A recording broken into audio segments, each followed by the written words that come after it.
Are you sure? Yeah. I know you've always got something to say, Matt. Start. It's been a while since we've been here. Start. Shall we just get kicked off? Yeah. Right.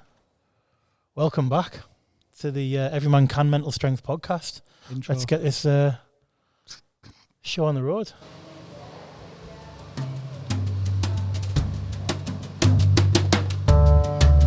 Hello, this is the Every Man Can podcast. Podcast based on mental strength, how we can use it in our everyday lives.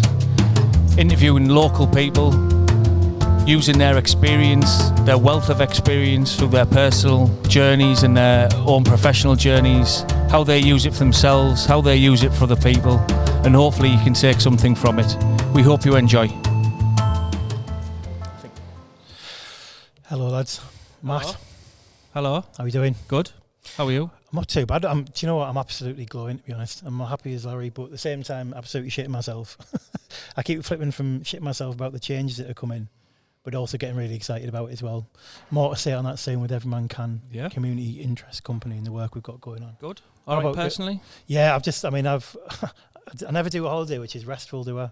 Nope. So I went to Ireland in a camp with my cousin from Australia, and then met up with our lass and one of our friends in Wales on the way back. Climbed Snowdon after a week in the van in Ireland. Great, but I had a fantastic time. I haven't stopped since I came back. How about you? Good. Big shift at the minute with myself. Yeah. So yeah, just the difference of we've talked about before about going into new employment and the struggles with PTSD and trust, and the past couple of weeks I've seen a big shift, and I got in the car every day and thought, what is wrong with you? And I actually felt happy. Yeah. So, and I feel a bit content at the minute, which is strange. So it readjusting the mindset to there's no there's no trouble, there's no stress. Stop it, not noticing yourself, not looking for everywhere. But when you're almost being reprogrammed by other people and stuff to think a different way, So you'll be back on you got a new bike, back on the bike as well. Sorry, two-wheeled. I needed a new frame. Yeah. So I bought a new frame and a new bike. And my new bike's getting built at Westbrook at the minute, so. But yeah, it's all good. All you've got to do is just get yourself on it now and start moving. Everything's sorted with the police. That's all gone, done, finalised. Don't have to contact them anymore. So, yeah. We're going to do podcasts soon, aren't we? We're going to talk about some of our own potentially. Potentially. That'll be good. Some specials there. Yeah. Matt S, how are you doing? I'm leaning in because there's that many people around the table. I don't get a mic this week. So. Matt's got his arm around it. Yeah, I'm good. Can you hear me all right? I can't see where his hand is though. Why do you think he's giggling? He's like a puppet. So what I would like to say is it's lovely listening to Rich when you go back 6 months of how the journey comes, and we will tell you a lot more about what is coming on because Rich is sort of give a bit of a clue what's going on because it's exciting. That's it. And it's so nice to see from where you were 6 months ago, maybe even longer than that, is it? That's right. And also you, Matt, as well. Thank you. To actually say that the police stuff, crap, horrible, whatever it may be, is over. Yeah. It's just nice to see, and that's why we're here. That's why we're talking about this, about the journeys that we're all on. Anyway, we've been brothers to each other, and it's great to see your progress with the stuff you're doing, Matt, as well. Thank you. Like your little side hustles with the amazing work you're doing with the social media as well. Just insane. And t-shirts, yeah. To think over 20,000 people saw some of our posts from the last podcast. Unbelievable. I'll tell you what's interesting. The guys who we're interviewing today, and our t-shirts, same colourway. Yeah, we were talking about colours, weren't we? Red and black. It's about time I introduced our guest as well. Go on then. So sat opposite me, I've got Steve Whittle. I pronounced that right, didn't I? Yeah, you're not going to say it posh like Whittle, are you? No. It's Whittle, do you mind? And then I've got John Gallifant. You didn't do bad the first time. Gallifant. You're better than my headmaster used to do. I'm no headmaster, but we'll see how we get on. So Steve Whittle is the founder of a charity called Tough to Talk, and you can find them on toughtotalk.com. John Gallifant is the head of operations and partnerships, and together they've come up to Middlesbrough today, and they're doing 2 1-hour sessions, 1-hour talks, which Steve is doing, where he talks about some of his own history. But I'm going to just talk about the sort of their bios really and how they've actually ended up getting into this work. I understand that Tough to Talk is about 18 months old, the charity. Yeah, that's right. We're just coming up for our 18-month birthday. Fantastic. Steve is a pivotal figure in combating male suicide stigma. The creator of the MANUP book and journals. We've got a copy of MANUP we're looking at, and we'll talk about that a little bit later on. Transforms conversations about men's crises and mental health. He overcame his own struggles, and his own lived experience gives personal insight and determination to the journey of combating this work, the needs. He's got a background in the Royal Navy and an expertise in marketing. He combines strength and strategy for societal change with the prevention of men's suicide. Tough to Talk is a charity focused on reducing male suicide, the gender mental health gap, and encouraging men to seek help. Thank you. John is a father of two beautiful and energetic boys and a proud Yorkshire bloke. Yeah, sorry everybody. Love that. I know we like that. Like that a lot.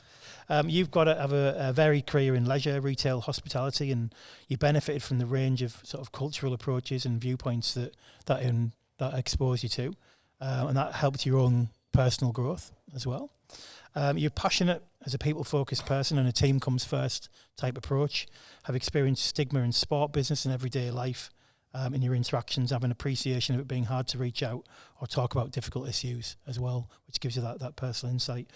Both of you clearly share a strong passion and a belief that you can make things better, and we can improve from the current situation as well. Welcome to the podcast, lads. Yeah, thanks for having us. It's great to be here. Yeah, it's brilliant. Those bios are brilliant. If you do say so yourself. Well, it's almost like you wrote them yourself. I didn't. Well, the thing is, I didn't write mine. I got help with it because writing about yourself is so difficult. So so I'm really pleased that was that's how people see me. That's great. Fantastic. How about you, John? I'm just trying to be open, humble. At the end of the day, I'm an everyday bloke. I don't like talking about myself, so like Steve, it was a tricky one. But at the end of the day, I love my family. I want to make a difference, and excited to be here today, guys. So thanks for having me both. It was interesting listening to you guys. Give each other kind of man hugs. Yeah. Verbal man hugs, and that's what John does for me. He's he's definitely the best business partner, if you like it, and he gives me a man hug every day. It's great. It's good to have, and I think the other thing we have in our relationships definitely is that we talk to each other not just about the good stuff, the bad stuff, but we actually recognise each other's negative behaviours and call each other out. Challenge each other, and I think that's like, I don't know if that's missing today, but like any team I've ever been part of are really comfortable with that. In fact, one of the teams who was in your talk today, we're talking about how important that is within. That's how they function. They're not afraid to have those conversations as well. It's like good friendships, right? Built on the same thing. I mean, it's a real tricky one, creating a safe space, whether that be through just everyday life, or whether it's in business or whether it's just in the community. It's quite rare. Everyone's busy, everyone looks at social media, but what's really kind and what we're talking about here is those personal connections, which 100% critical. Absolutely. So we met, I won't bore everyone with this, but we met through, I saw an article in Love Middlesbrough, which was then Borough Man Can. Ah, right. I reached out to Richie and said, I think I've got a story. I'm a Middlesbrough lad. I think I've got something. And then hour on the phone, become the best of friends. And it's like, out of everything, yes, we're here to try and help and stuff, but I think the friendships that we've all formed is probably the most important thing to come out of it all, really. Yeah, I decided to have a second conversation with you after that where I wasn't getting paid to have the conversation. Yeah. But it is, I mean, it's like you've the podcast was something that was on in the background and it's just been pushed it on phenomenally. I see we've got two of your pull-up banners behind us as well, and something that stands out to me, which is you haven't tried to fill every inch and corner of that. Nice white backgrounds, big bold writing. There's a certain look to it which appeals. Yeah, we did a little bit of research because we have a marketing problem when dealing with men. We know that that men often, if they don't see themselves in what's been spoken to them, we know that they don't listen very often. And when I talk about men, I'm talking about most men. And we tried to find things that were really appealing to men. So we know that there is a tone of voice that will appeal to them. We'll know that there's what's been said and how it's been said is really important. But also what colours really appeal to men. So we just followed the research. The research said that black, white, and red are really appealing to men. And I don't know if that's I don't know why there's loads of Man United fans. Hang on, you've got Leeds boy here, mate, so just be careful. But it's mirrored in yours as well. I don't know whether that was by accident or research, but honestly, definitely research. Yeah, 100%. I mean, everyone's Middlesbrough, where we're actually sat today having the podcast in Middlesbrough Football Club Foundation down at the Hurlingshaw Centre in Eston, which is, I mean, when I was a kid, this was a skate centre. So I work here now, and obviously we held the foundation held a national, well, I think it was a regional disability tournament for the Premier League in the beginning of the summer, and the feedback from different clubs around the facilities and what it offers young people in the areas. Look around. Oh, it's amazing. Middlesbrough Football Club, you know, it's red and white basically, but it's red, and it's like surrounded by red everywhere we look. Yeah. But the colours matter. We had a really good marketing officer in the local authority I work in, and I asked her. She's come out with a really good degree, and I said, look, we were marketing to men, can you do a presentation to like our like service providers about kind of marketing to men as part of our training for men's champions? Yeah, and what she came up with everything from kind of looking at all the businesses, how they market to men differently, big bold writing, straightforward messaging, no bullshit, and even to the term, even where they could. Remember the old York? I always think of the old Yorkie one, where it'd be like not for girls, and like they got away with it for a while, didn't they? Yeah, basically. In fact, they probably sold more Yorkies to girls on the back of that than anything else. But either way, you see there's a consistency that she identified, and I think you've got it just spot on. So I think that's important. I think the other thing as well, given where we are today, we shared a great article from you guys, from Borough Man, around football in general, and how, you know, communication from a man to man can be quite tricky. You know, it's one of the challenges we've got to overcome, but ultimately football becomes a safe space where people can feel a bit more open. It is. So I'm really humbled that we're here today in the football, when we know that actually football can change the challenges we're against, which is male suicide. Do you know, on that, and I know we've got a couple of questions to ask you to get on, but since I've worked here, I'm a Middlesbrough fan, and I've always understood what the club means to the town. So without Premier League football, the town's been depleted. I'm a great believer it is because of the lack of Premier League. You're not getting them crowds in, the restaurants, the pubs, the hospitality. But when we're working with them young people, like you take Rory the Lion into a primary school, the school goes crazy. Doesn't matter if we're in League One, in the Conference, in the Premier League, the power of what the club rather than football can do for an area like this, that, let's be right, is deprived and is a tough place to live, and a lot of young people don't get the chance they need, and what the clubs can do, and this is just across the country as well, it's unbelievable. The reach it has. Men, power of the brand, girls, huge, boys, disadvantaged kids in care, disabilities, just kids. They held the Ramadan football this year. So they held at Teesside Uni a Ramadan football event, so obviously 100 people to one session. Unbelievable. Yeah, it's amazing. Different colours, creeds, everything all came together to celebrate something that's come into our community. It's amazing. Well, I think it's great because you think that men work best when they have purpose and they have value. And so within football communities, they place a lot of value in that, and that becomes their community, that shared purpose. So, of course, it's really appealing for men because, you know, men thrive with purpose. They really do. And when that purpose is gone, as you mentioned in your talk, it's dangerous. And like purpose, hope, and the meaning they place on that, the meaning that others place on their purpose is really important as well. I think you even mentioned about they like to be seen to be, executing that need, isn't it? And that provider role as well. Yeah, for sure. And it's not. It's. Look, I mean, I've had to come on a journey myself with things like identity politics and things like this, and it's like, you know, whether it's where we talk about pronouns or whatever it is, and at the same time where we're talking about very clear differences between men and women that think this, and it's like I think these things are separate, but it can get a little bit confusing perhaps for men who are just trying to just be men, and it's like, is it all right if I just carry on just being a bloke, please? Yeah, I mean, you're right about the identity politics because it's okay to have equal opportunities for everybody. We absolutely think, you know, the equality of opportunity should always be there. But also, it's kind of been seen as frowned upon to talk about the differences between men and women because we're always, you know, prioritizing the equality of it all. But there are fundamental differences in the way men and women think and naturally act, and we should celebrate those. And, you know, if we do that, then, you know, the society will be better on the whole. We cannot. I mean, I work in public health. We can't do better work for men and improve the situation for the way services need to deliver differently if we don't recognise those differences, which psychologists, of course, have recognised for years, and can put their finger on the key. And I heard you say very carefully a few times in the talk, I'm not talking about all men, I'm not talking about all women, because it's not how it is. But these are kind of generalisations that stick for the majority. Yeah, that's how it is. And there's a biology to it, as you mentioned as well. So we always ask the question in every podcast to our listeners is, have you got my 20 quid? No, sorry, hang on, wrong notes. That's for Matt. The first question is, what is mental strength to you? So we'll start with you, Steve. Oh, it's straight to me. I'll steal your answer from earlier. We were talking about it earlier, and he told me his answer. I thought, that's a really good one. That's not going to shortchange John Hall. Cheers, mate. But actually, mental strength to me is the ability to adapt to change. Right. The only constant in life is change.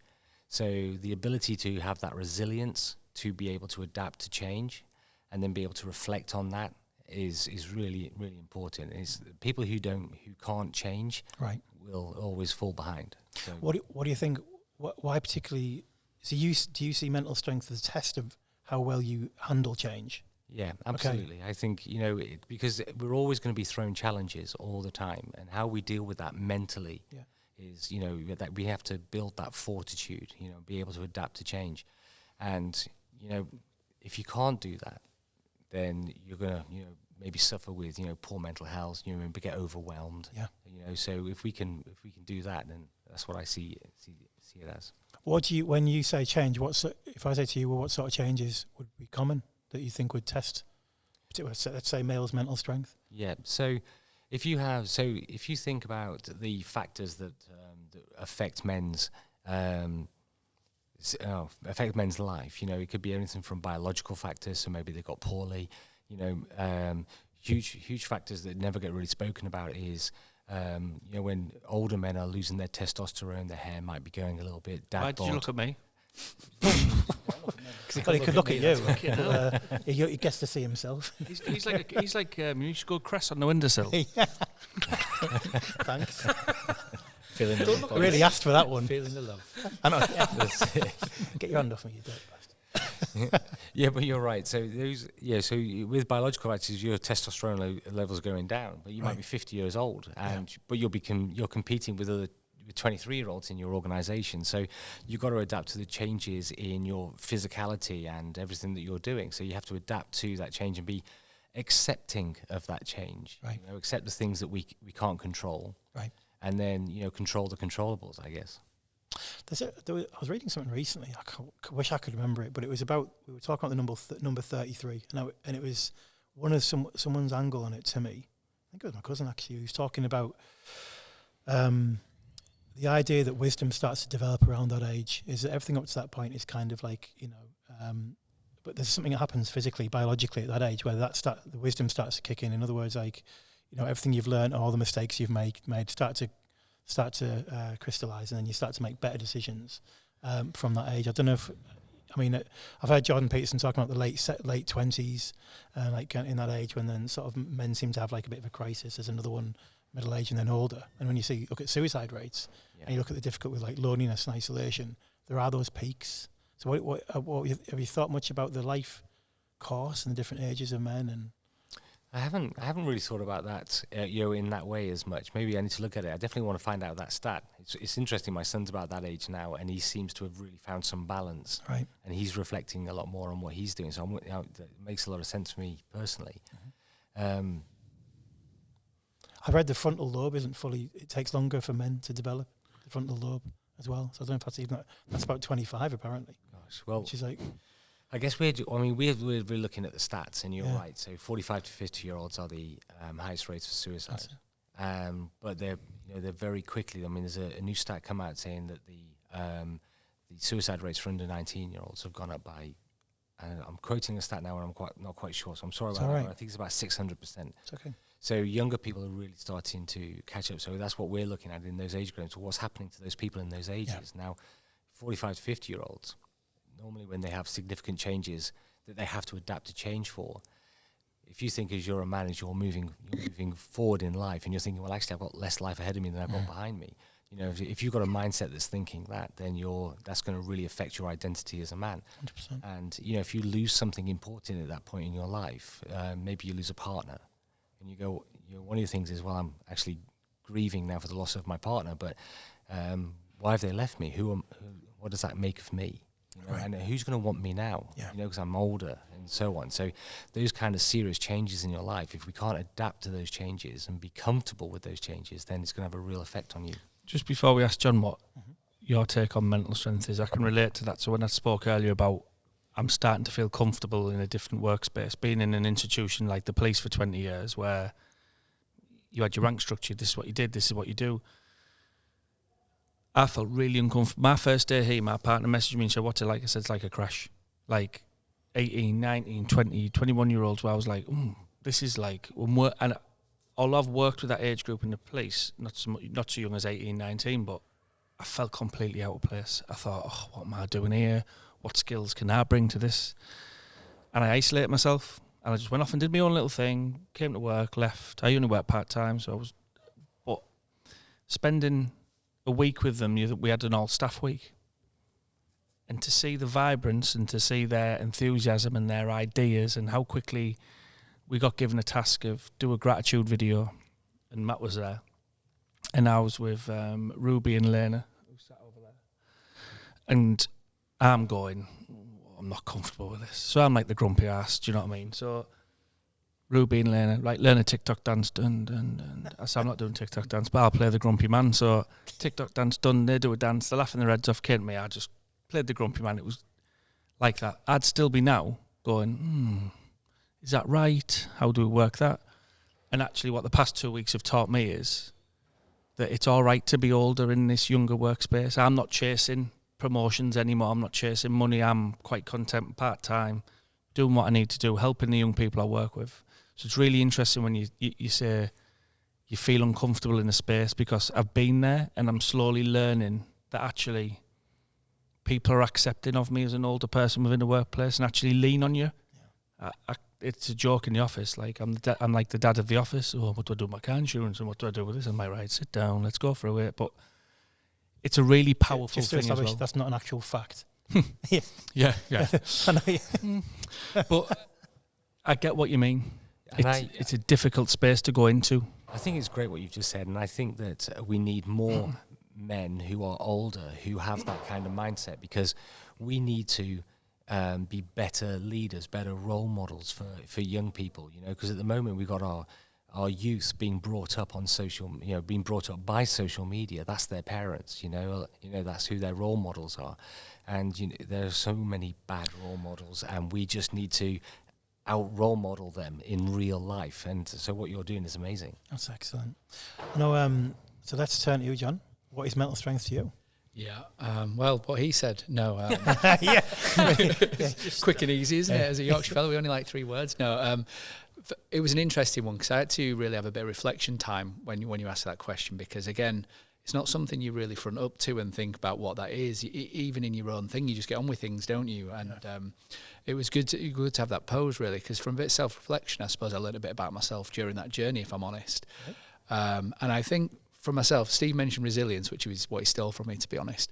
I think that's another way of putting what mental strength is, because change is one element, but we're surrounded by things that are occurring all the time.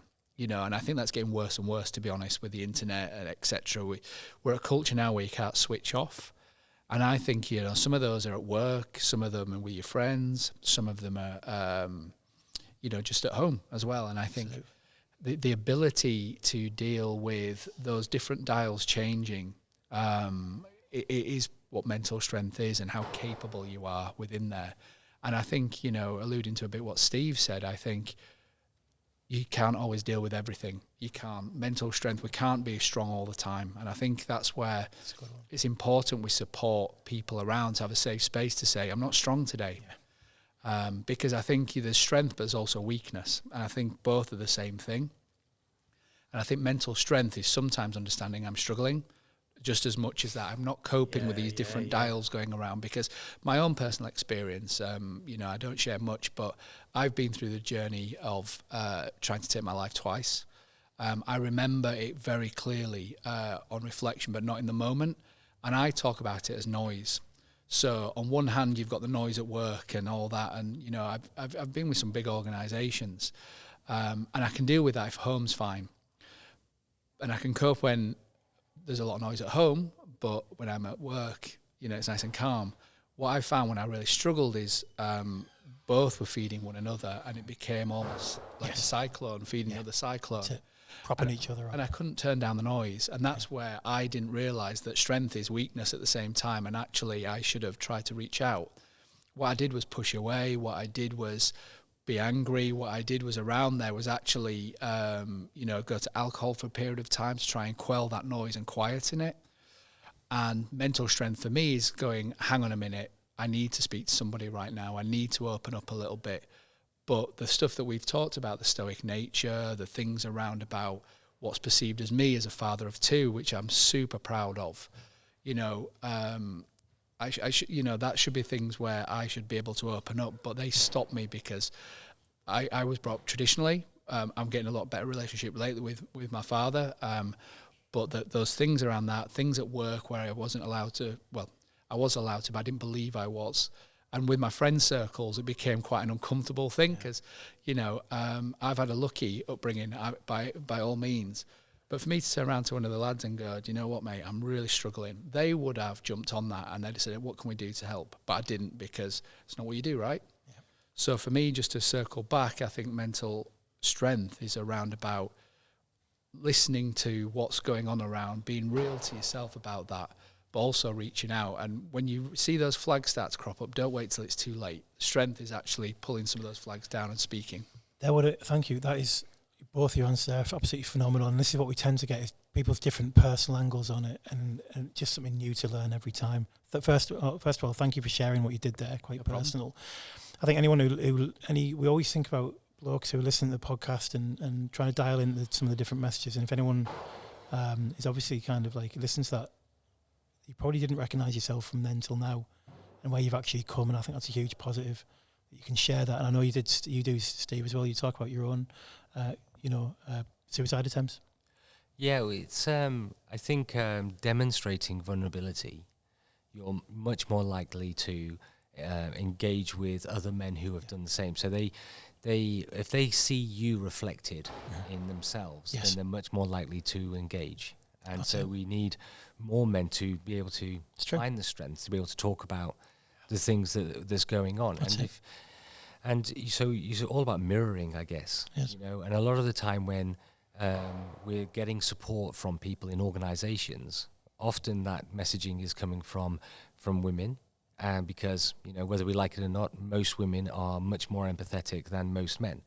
They have they are genuinely more caring. We know I know we spoke about it in the talk about the gender mental health gap. The studies that have been done on the difference between men and women are much more likely to offer help and ask for help. And so that's why most HR teams are women, right? So when they're kicking out this phenomenally good advice and this great content to men, they often don't see themselves in the people delivering that message. Yeah. So this is why, I always say that the most masculine thing you can do is take care of yourself, mentally and physically, and then take care of other people. Mm-hmm. And to do that, you are going to have to demonstrate some vulnerability. And that requires a bit of bravery, because you've got to step outside your comfort zone. It's courage. That is courage. That is in the same place. I know Brené Brown always talks about, a lot of blokes would talk to her about thinking that courage and vulnerability were the opposite ends of the spectrum, and they're not. They're at the same end. Yeah. They're bedfellows, basically. Right, we're going to take a quick break. Quick word. Just a quick break from the pod, and an opportunity for us to thank our partners, Everyone Active. Everyone Active have numerous gyms and facilities across the Tees Valley area. Sign up with them today, get your memberships. Physical exercise, as we all know, has a massive positive impact on our mental health also. Back to the pod. Firstly, I'll echo what Richie said. Thanks for sharing that. I mean, I've been in a place where and wasn't an attempt, but I was about there, and I don't mind talking about that now. And I think when you talk about mental strength, a big thing I'm learning and on my journey is it's when you're not well, that's fine. And being selfish is something that I've learned to be, not as in a bad way, but it's like boundaries. If I need to remove myself and I need to say, look, I need a few days on my own, or that's fine because it benefits everyone else around you. But the big thing I'm really on at the minute is self-reflection. So I try every day on my little drive home just to, what could you do better tomorrow? How have you spoke to people? Could you behave in a better way? I could never do that when I was a knobhead in my 20s. Well, Knobhead in my and I think insecure dad and all that, and that was how I was shown. You don't show that shit. You never, you're always getting it right. You've got to be the one who's right in the room. And it was like when I realised that actually to release yourself from that is just a case of acknowledging that you don't have to get it right all the time. In fact, the only way you learn, one of the ways you learn and grow is by acknowledging that, right? but it's a journey, right? So your journey is, and I'm a great believer in the universe plonks stuff in front of you as challenges. And the journey I've been on is I mean, Richie knows the full thing. It hasn't been good, but I know now that I had to get out of the relationship I was in. I was never going to probably leave it through control and coercive behaviour on the other side of it. And then really, I had to get out the place, and I wouldn't have done that either. So the universe somewhere has gone, right, we've tried. You're not doing it. We're going to make it bad for you, but at the end, it's going to be good. And I think finding it's all right to go on a journey, whether it takes 6 months, 6 years, 60 years, what works for you, and how do you set them boundaries for yourself? That's the big lesson I'm on at the minute. And self-reflection, for me, is working as part of it. Let me lead that on. I think that's a perfect way to put to Steve the question of what do you do, where you are in your life now, and when you've been on that journey, what have you found that helps you to maintain mental strength? Well, I think consistency for my protocols that I've put in place to make sure that I'm well, really works. So, I take medication for my depression, my complex PTSD, the stuff that I'm dealing with. And you'll hear a lot of men say, I'm on medication, I can't wait to get off it. Guys, if you're put on medication to help balance out your brain and your way you're thinking, and it's working, never consider coming off, because it's there for a reason. I only ever hear horror stories of people coming off. So I've got no intention of coming off mine.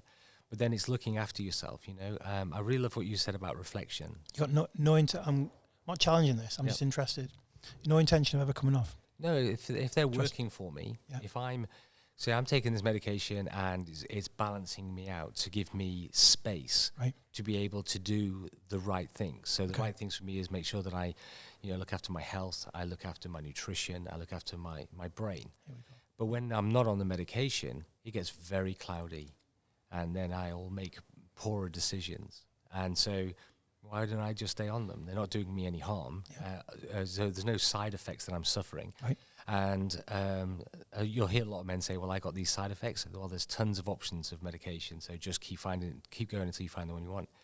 But I liked what you said about reflection. Reflection is really important. So reflection and self-learning, always learn more. So what can I learn more about myself? What can I learn more about my environment? What's, all of those things, and then reflect on that.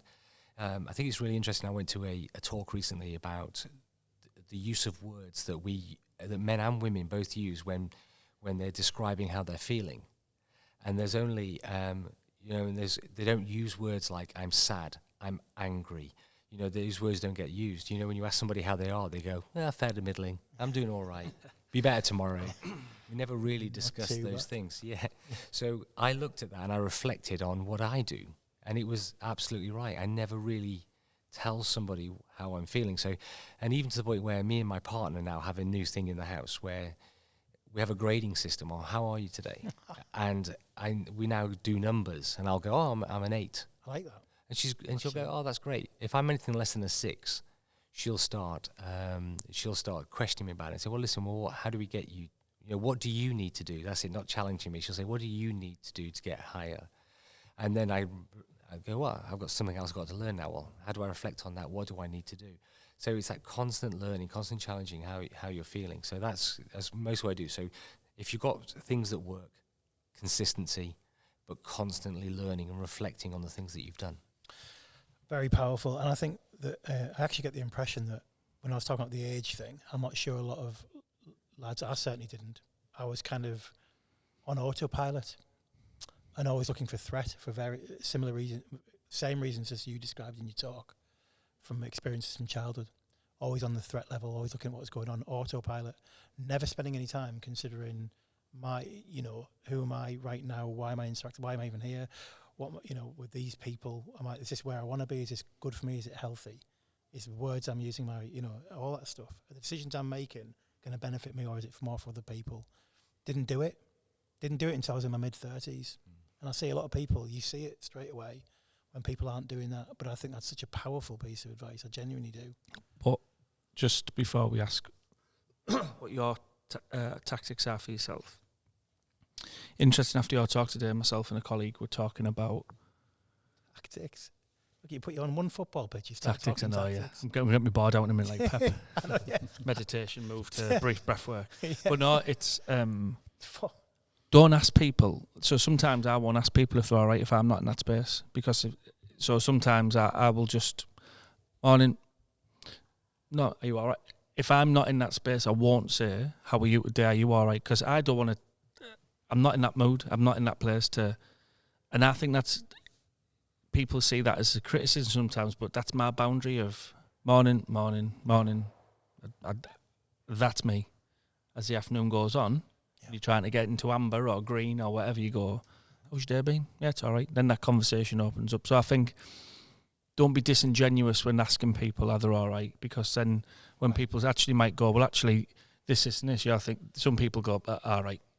So don't be disingenuous when you're asking. If you're going to ask someone, are you okay, genuinely be in that space to accept whatever comes back.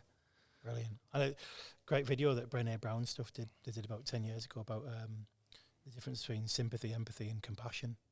And that's kind of really a good example. It's like, yeah, I'm asking, but I'd rather give you an easy solution rather than actually I'm just listen. Even if I haven't got anything to offer you, sometimes that's what you need, just to offload, get out your system. How about yourself, John, from where you've been in some difficult spots in life where you felt so low that you wanted to take your own life, and here we are today. What works for you for mental strength? Yeah, excuse me. Yeah, there's a couple of things really I'd probably again reflected on to understand that, because I took a slightly different path to Steve, to be honest, and I think no two people are the same. Absolutely. So when I was in my challenges situation, I was quite steadfast that I didn't want medication, because me personally, I'm an all or nothing person. I'm very, if I'm doing it, I'm doing it. That's probably part of the problem. But I didn't want to go down that route and not be able to do that correctly. I might take it too far. I might become almost using that as the solution rather than actually what's there and what Steve uses it for, which is to help him do other things. Whereas I'd use that as the fix, and that's it. And I wouldn't actually go and try and affect all the other things which I needed to potentially go and explore. So I suppose some of the key things that came out of that was I needed to understand at times I need space.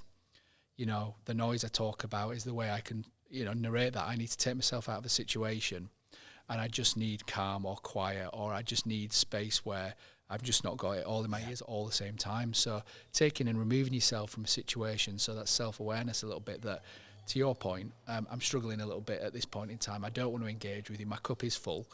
I can't take anything else on. And recognising that is something that I've really tried to work on. And going for a walk or just literally leaving and finding a own bit of space is really, really important that I've come from there. So that's one area, because I think one of the things you mentioned in the talk today, Steve, hope, pain passes ultimately from that side of things, and that's one thing I had to learn a bit. I've always tried to put more of a positive stint. I've always been a positive guy. I always look for the silver lining in a situation, but sometimes you're saying it's shit, right? And just going, this is fucking shit, and just being really brutal with yourself and saying this is horrible. I live away from my kids. I'm looking for work, that sort of side of things. But just being real brutally honest to yourself. That it's only been in Middlesbrough one afternoon. I know, geez. I know. How quick he wants to get out. Yeah. But I think just understanding that not everything's shiny, not everything's positive, and you just need to be around people who bring the best out of you, but obviously understand you a little bit as well, and trying to surround yourself in that situation. But bounce back ability, right? Correct. So can we get that quicker? So I try and do it where as before might have been a week. Now I know I'm like, right, I need to get in my car. I have a really good understanding boss who just goes, I get it. So I'll go and do my job. I might just sit in the car park, but I'm doing my job. Remove yourself, and it's how quick you can get yourself back. And I challenge myself for that now. Can I try and get back a little bit quicker. So eventually it becomes less and less. But really interesting, just one thing I want to pick up on is when we're in that space where someone says, my cup's full, as you described it, I can't take anything else on. Go back to that person when you can take something on. Look, I wasn't in the space. However, now I am. It might be a couple of days, but just to let you know, I'm still present for you. Because if we go, my cup's full, that's it. I think it's a great shout. You also go get back to to learn, them. don't you? Go back to them. I'm pleased you said you didn't use a pint of beer, because your pint of beer is never fucking full, mate. Well, I'm like you all or nothing. Are we going out for a one or are we having 100? That's it, isn't it? It's like, So, I'm not going out for one. Yeah. I really like what you're saying there about, going back to them. We the other thing that we do in our household as well is we have a percentage rule. So in our relationship, we're 50-50. So together we make 100%. Right. And so, and again, this came up from Bex, because I trust her implicitly. So when she comes up with good ideas, I try and run with them. And she said that some days you're not going to be 50%, and on those days I'll take up the slack. So sometimes we'll have that conversation. Well, what are you today? And I'll go, I'm really sorry, I'm 20%. And she'll say, I've got your 80. Don't worry. But then I have to go back to her and say, listen, I am back up, because otherwise, how long does she have to carry me for on that 80%? And then some days she'll be lower. So then I'll go back to her. Right. Again, back to Brené Brown, heard this similar conversation. So what if you're both 20? What happens if you both say, I'm 20 as well? Yeah, so the great thing is we may have to give each other space. Yeah. Because I guess the next question is going to be, well, what do you need? That's it. So if we both ask each other that question, what do we need? And if that's space, then that's great. If it's a walk with the dog, if it's something, it's a distraction, then that's fine. But it is fine. It is absolutely fine. And I talk about tribe a lot, and I know that John hates that because it's got connotations with our old work. But your vibe is your tribe, right? Yeah. So I think the phrase is something like, you are the sum total of your 5 closest friends and family who define who you are. And so sometimes when your environment isn't good, you might have to consider changing your tribe and moving your environment. And so when you're not, so for example, we're quite lucky. So if my partner was 20% and I was 20%, we've got people in our tribe who we can go to. And so that's really good for us. But again, that's learned over time, and I wouldn't be anywhere else now. Yeah. So that's, maybe that's what you have to consider. That is phenomenal. And I just think this is where human connection comes in, as being such an important thing. Find your tribe. I know you said something which is pretty much our mantra as well, which is find what works for you. You talked about medication, not for you. And I just think when I asked that question about staying on it, it's just out of interest. Okay, so because it's sometimes for some people who might take medication, they might feel the constant pressure to come off it. People who aren't in the idea and they can find it from other places and it works for them, which is the majority of people, and especially medium long term, that's usually where people end up, and that's fine as well. But this idea that you have to fit into a box that is dictated by whether it's societal or expectations of family, friends, the question then comes is who am I fucking playing to here? Which audience am I playing to? Because that's where you go back to this critical self and you're kind of going, right, hang on, who am I? What am I here for? What's my purpose? And actually, do I need to make some changes? I know we're short on time, but fine. Your tribe, when people are giving you 0%, but then they want 80%, oh, well, I'm this. See you later. Yep. Get out my circle. I'm sorry, you're going to have to go because you're doing nothing to fill my percentage up, but you're having me drain myself for you. It's hard to get rid of them people. Yeah, there's a fine thing to be had here as well, because I've had people around me who have been friends for years, and then at some point they've needed my energy to support them, and then later on it's become reciprocal. And there might be a period of that time where you go, I'm not enjoying this, and so there is a balance to be had, isn't there? In terms of you've got to know yourself whether or not what you're putting in, not even if it's going to be reciprocated. If that person's going to be they're going to stay there, or they're going to be on a journey of improvement themselves. It's a hard one, isn't it? Because if you just start cutting people off really quickly, you isolate yourself, and ultimately that can be just as dangerous. I think you're right. So it's about the balance, and that's why I think if you exist in the moment, that can be quite dangerous. But understand if you just give it a bit of time, shoots can come out of that situation, and that's where at that moment it's not ideally there. But if you literally, and not for everybody this, because there's different personality types, etc., which I think potentially talking about. But I think some of the friends maybe have their own thing going on at the moment in time, but actually, just keeping around a little bit might start just over a period of time. Those little droplets start to gather, the ripple starts to go, and it becomes a positive conversation. Not in all situations. My point was, it's when it lasts for a long time. Right, yeah. Yeah. That wasn't my point. If you're not giving me anything straight away, you're gone. Yeah. My point was, well, this has been going on a few years now. I'm coming to you. You're draining me for 80%. Right. You can't give me 1%. Right. When there's a pattern, I wasn't saying... No, that's fine. I just think you can't give me something, see you later. I say some people... To build up. I think if we're going to talk about anything, it's just about making sure we understand the difference. People are listening, mate. It's about the differences between different people. 100%. So they hear those different things. That's why reflection is so important. Yeah, somebody once said to me, because I remember I was saying, I've got to do this, and I've got to go do this, I've got to look after this person, I've got to have this conversation about this. And they said to me, well, who's marking that homework? And I said, what do you mean? He said, well, who says that you've got to do all of those things? So he spoke to me about the power of reflecting on all of the things that are going on in your life. So how did that situation just go? Why have I just had that conversation?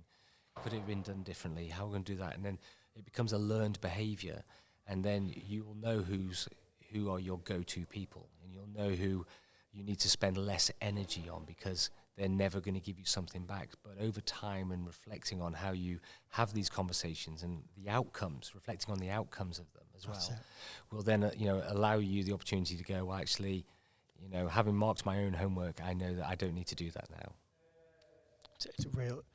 It's one of the toughest things, isn't it? It's often very easy to give out advice, isn't it, to others, but turning that... I actually asked this question of a group of people I was doing a wellbeing session with recently, and about 3/4 of the room said, that they're in a job which is, by its nature, supporting other people. How many are really comfortable in kind of having good boundaries and or turning that mirror on yourself? And about 3/4, they struggle. And I think that's probably a societal thing at the moment, whether or not acknowledging that we're human, we make mistakes, but we learn from them, isn't something that's culturally kind of explored enough or talked about enough. We need to do more of that, because I think, again, it's like people, I think, I don't know, WD-40 or any of these examples where people try and fail, and then eventually get to where they're trying to get to. And then it's learned through that journey, isn't it, basically? Okay, so suicide prevention.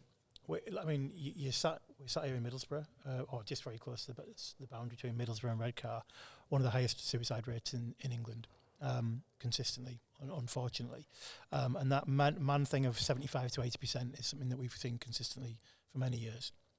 There's great work going on, and it starts with Samaritan signs on the hotspots, whether it's bridges, local cliffs. There's education around spotting the signs of people in our local workplaces. There's so much going on in terms of knowledge about exchange, about where you can go get different types of support that would support different people. That often, and they've now started to talk very much locally about suicide prevention by stealth. And what they mean by that is unseen. It's not on the GPs, it's not known to the police. It is known in a service somewhere, or even a conversation in families. What you're doing is even broader than that. Where do you think the biggest gap is right now in terms of suicide prevention, all the way from when someone's right there about to do it, all the way up to when it starts? What's the problem we've got? You think? Problems, maybe? Well, you're right. So when you hear about stickers on bridges from the Samaritans and all those kind of things, all that information is about intervention. Yep. Preventing someone who has already got the thoughts of suicide.